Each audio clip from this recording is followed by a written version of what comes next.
हे 4D सायलो pack machine हे चारा कुट्टी करण्यासाठी सुद्धा आणि सायलेज ड्रम भरण्यासाठी किंवा सायलेज बॅग भरण्यासाठी सुद्धा मी या ठिकाणी हे मशीन खरेदी केलेलं आहे। पोचल्यानंतर डेमो दाखवण्यासाठी ती सगळी मंडळी 2 वेळेला आली। हे सगळं त्यांनी डेमो करून मी जवळजवळ आज या ठिकाणी 20-25 बॅगा डेमोसाठी भरल्या आणि आता मी 2 ते 3 एकराच्या नियोजनामध्ये आहे। कारण पावसाळ्यामध्ये हा चारा आपल्याला सायलेज पॅक मधलाच किंवा सायलेज बॅग मधलाच आपल्याला चारा द्यायचा आहे।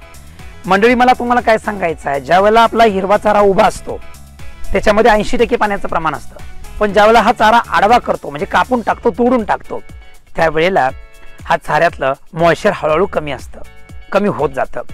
1 दिवस 2 दिवस जर चारा आपण वाळवला किंवा जर त्यातलं पाणी कमी केलं तर 50 ते 60 ह्या टप्प्यात आपल्याला सायलेजसाठी योग्य असं मॉइश्चर ठेवता येतं। 50% पुढे 55% दरम्यान जर सायलेज ठेवलं तर आपल्याला वाळलेली वैरण घालायची गरज नाही। समजून घ्या मी काय म्हणतो, जरा वेगळा विषय आहे। आपल्याला काय होतं 70-30चा फॉर्म्युला आहे, 70% हिरवी वैरण 30% सुकी वैरण। याच्याऐवजी जर एखाद्या शेतकऱ्याकडे मोठ्या गोठ्यावाल्याकडे वाळलेल्या चाऱ्याची कमतरता आहे, वाळलेली चारा अजिबातच नाही कमी प्रमाणात आहे, तर अजिबात घाबरून जाऊ नका। विधाता कंपनीचं 4D मशीन जर आपण